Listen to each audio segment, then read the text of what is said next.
अस्सलाम वालेकुम।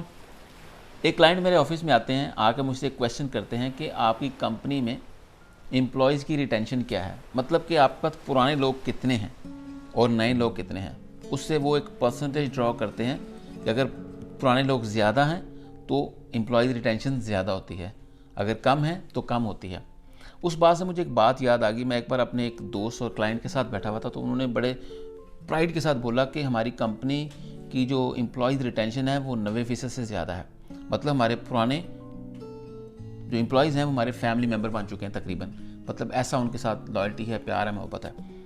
तो मैंने वैसे नोट कर दिया, हमने कभी इस चीज़ पे गौर नहीं किया, क्योंकि हम कंपनी के हालात को मद्देनज़र रखते हुए ज़रूरत के मुताबिक लोगों को रखते हैं और फायर करते हैं या लोग छोड़ के चले जाते हैं।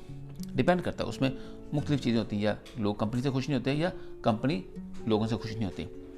जिनकी रिटेंशन ज़्यादा होती है, पुराने एम्प्लॉयज़ होते हैं, उनके अपने फ़ायदे और नुकसान हैं, जिनकी कम होती है उनके अपने फ़ायदे और नुकसान हैं। मैं अपना एक्सपीरियंस शेयर करना चाहता हूँ। हमारी कंपनी में जो एम्प्लॉयज़ रिटेंशन है, जो मेरी नज़र में, मेरी कैलकुलेशन के हिसाब से, अंदाजे के मुताबिक, वो 50 और 60% के करीब करीब है। और मैं ज़ाती तौर पर इस चीज़ को प्रेफर करता हूँ। मतलब मैं उसको अप्रिशिएट नहीं कर रहा, लेकिन प्रेफर करता हूँ। मेरी ख्वाहिश ये होती है कि जो पुराने लोग हैं वो मूव ऑन हो, मतलब उनको आगे लेके जाया जाए।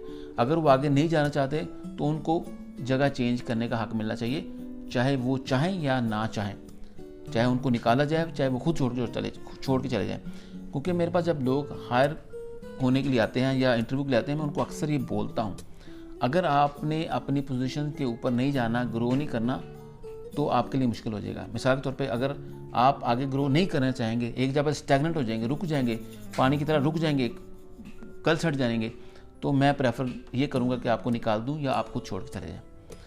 या अगर प्रोग्रेस करना चाहते हैं स्टेप बाय स्टेप, अगली पोजीशन, तो डेफिनेटली हमारा रिलेशन चलेगा।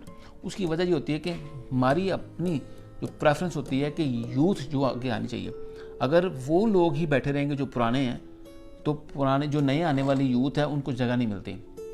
हमारी प्रेफरेंस रहती है कि फ्रेश ब्लड आए, फ्रेश ब्लड को इंजेक्ट किया जाए कंपनी के अंदर, और उनकी जो क्रिएटिविटी है, वो पढ़े लिखे हैं या नहीं पढ़े लिखे, लेकिन कम से कम नया ब्लड है, नई सोच है, नई यूथ है, यंगस्टर्स हैं, परफॉर्म बेहतर कर सकते हैं, और उनकी मतलब जो स्टेमिना होता है वो ज़्यादा होता है। तो ये चीज़ मैं ज़ाती तौर पर प्रेफर करता हूँ। उसमें क्या अच्छा है क्या बुरा, वो मैं बिल्कुल भी डिस्कस नहीं कर रहा, लेकिन अपनी प्रेफरेंस की बात कर रहा हूँ। लेकिन जिनकी रिटेंशन ज़्यादा होती है, उनमें क्या होता है, मिसाल के तौर पे, अगर आपके पास पुराने लोग हैं, फॉर एग्जाम्पल कंपनी का कोई ड्राइवर है, चाहे वो बहुत लॉयल है कंपनी के साथ, कितने कुछ साल आप उसकी सैलरी बढ़ा सकते हैं। एक वक्त आएगा आपको रोकना पड़ेगा, आपको कहना है बस यही है, जितने साल मर्जी काम करना है कर लो।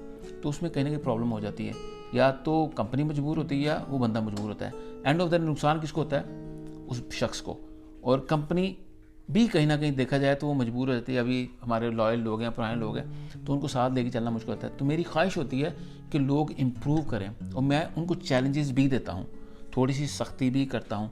सख्ती इसलिए नहीं कि खुदा न खासा फॉर द सेक ऑफ सख्ती, इसलिए कि लोग ग्रो करें, अपने आप में चैलेंजेस एक्सेप्ट करें। क्योंकि अगर हम ये ब्लड चेंजिंग नहीं करते, जैसे अपनी बॉडी में आप खून नहीं देते, खून चेंज नहीं करते, नया ब्लड नहीं आता, तो हम वैसे बीमार हो जाते हैं। तो कंपनीज भी इसी तरह होती हैं। कंपनीज में नया ब्लड जब तक नहीं आएगा, चैलेंजेस नहीं होंगे, मुकाबला नहीं होगा, कंपटीशन नहीं होगा, तो कंपनी स्टैग्नेंट हो जाती है, ग्रो प्रॉपर नहीं करती।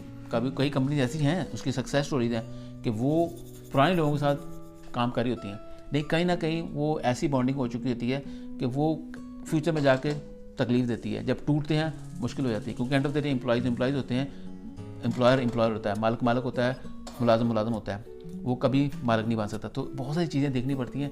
तो मेरी ज़ाती तौर पर राय है, आपकी क्या राय है, आप मुझे बताइएगा, ज़रूर अपना एक्सपीरियंस शेयर कीजिएगा। इसमें कभी भी मैं ये डिस्कस नहीं करूँगा कि ये क्या अच्छा है क्या बुरा है। सारी चीज़ें अच्छी हैं, सब जिसको जो चीज़ सूट करती है वो करता है, वो प्रैक्टिस करता है। मेरे ख्याल से नए लोगों को मौका मिलना चाहिए, एक वक्त तक लोगों को रखना चाहिए, उसके बाद उनको आगे ग्रो करना चाहिए। अगर आपकी कंपनी में नहीं, कहीं और नहीं, तो आपकी कंपनी के अंदर। तो देखें आपको क्या सूट करता है। ये मेरा एक्सपीरियंस था, मुझे शेयर करना था, मैंने सोचा आपसे शेयर करता हूँ। अपना ख्याल रखिएगा।